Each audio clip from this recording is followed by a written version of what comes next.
On a cold January afternoon in 1909, Reverend John Carmichael bid his family farewell. He stepped from his cottage, wrapping his cloak against the chill, before mounting his horse and setting off. The Reverend was bound for Columbus, 9 miles away, to host a religious revival. His path led him through town, where children played amidst the snow, their parents greeting him along the way. After a half-hour of pleasantries, the houses faded behind him. He reached a quiet stretch of road, familiar and peaceful, offering a chance for solitary thought and sermon reflection. In this tranquil solitude, the sudden sound of fast-approaching hooves broke the silence.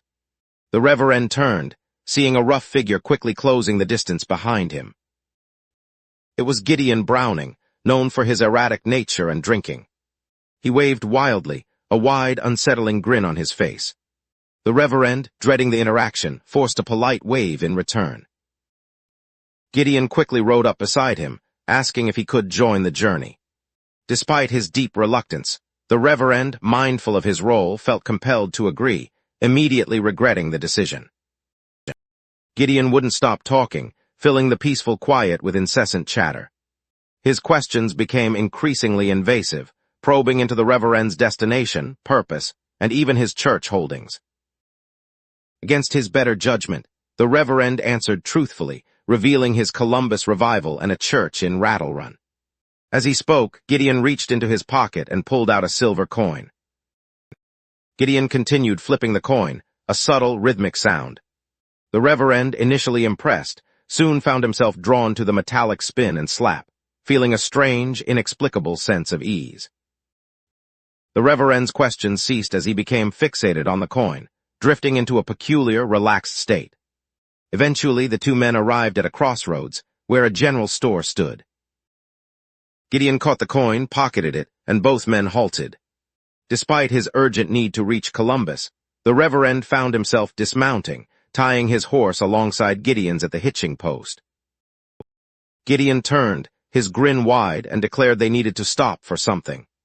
The Reverend, perplexed by his own passivity, merely asked what they needed, his internal thoughts of escape overridden. Gideon informed the Reverend that he, not Gideon, would enter the store to buy a new hatchet and bring it out. Despite the strangeness of the request, the Reverend numbly complied. The Reverend handed over the hatchet, his mind racing to escape. But as he mounted his horse, Gideon proclaimed they weren't finished. They would now visit the church in Rattlerun. Gideon claimed he needed to scout the church for a wedding, a clear lie, as he was already married. Fear gripped the Reverend, yet he found himself powerless to resist, numbly agreeing once more. Gideon again pulled out his coin, resuming its rhythmic flip. They rode towards Rattlerun, side by side, the Reverend lost in a fog of confusion, his eyes locked on the mesmerizing silver disc. At the church, Gideon pocketed his coin. They dismounted, tied their horses, and the Reverend unlocked the door. Inside, he automatically walked to the back, lighting the stove to warm the building. Returning to the front, Gideon, coin back in hand, abruptly commanded him to stop. Flipping the coin, he declared there was no wedding, his grin unwavering, his intentions unknown.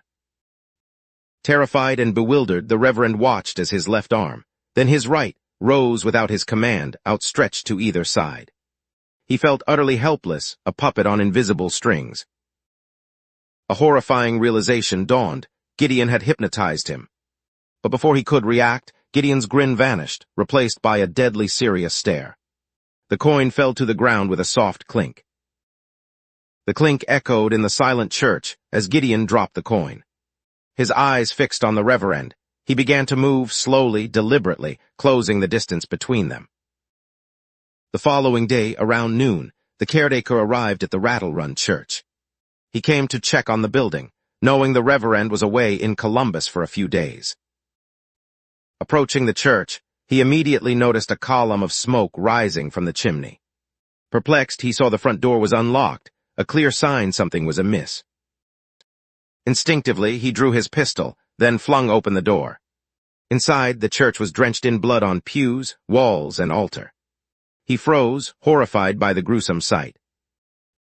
Amidst the carnage, he spotted torn fabric pieces scattered about, one with a button he recognized from the Reverend's suit. A drag trail thick with blood led down the aisle, curving out of sight. Though he yearned to flee, the caretaker felt a duty to investigate, hoping the Reverend might still live. Pistol drawn, he cautiously followed the blood trail through the silent, macabre church. Midway down the aisle, a silver coin covered in blood lay on the floor. The trail led him past the pews, directly to the smoldering stove, its door shut, concealing its terrible secret. After a final glance around the empty church, the caretaker opened the stove. Inside, amidst the embers, rested a human skull, the final horrifying piece of the grim puzzle. News of the Reverend's murder spread rapidly, sparking a widespread police investigation. Detectives quickly learned of Gideon Browning's public fight, an angry departure on the day of the crime. Children from the Reverend's town recalled seeing him, then Gideon, riding in the same direction, both vanishing from sight. Gideon, with his erratic reputation, quickly became the prime suspect.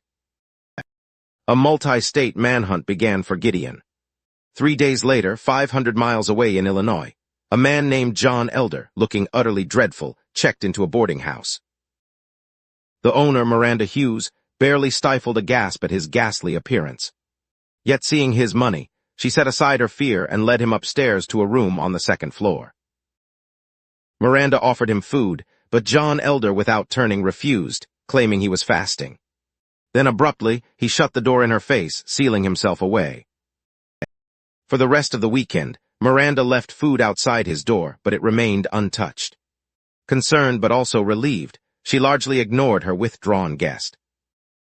A week after the murder, Miranda was crossing her back lawn when agonizing moans emanated from the outhouse. The sound of someone in severe pain compelled her to investigate. She rushed to the outhouse door, yelling inside. Only whimpers answered. Acting on instinct, she flung the door open, screaming at the horrific sight within. John Elder, his throat fatally slashed. By the time police arrived, John Elder was dead. Initially, they saw no connection to the Rattlerun murder, 500 miles away.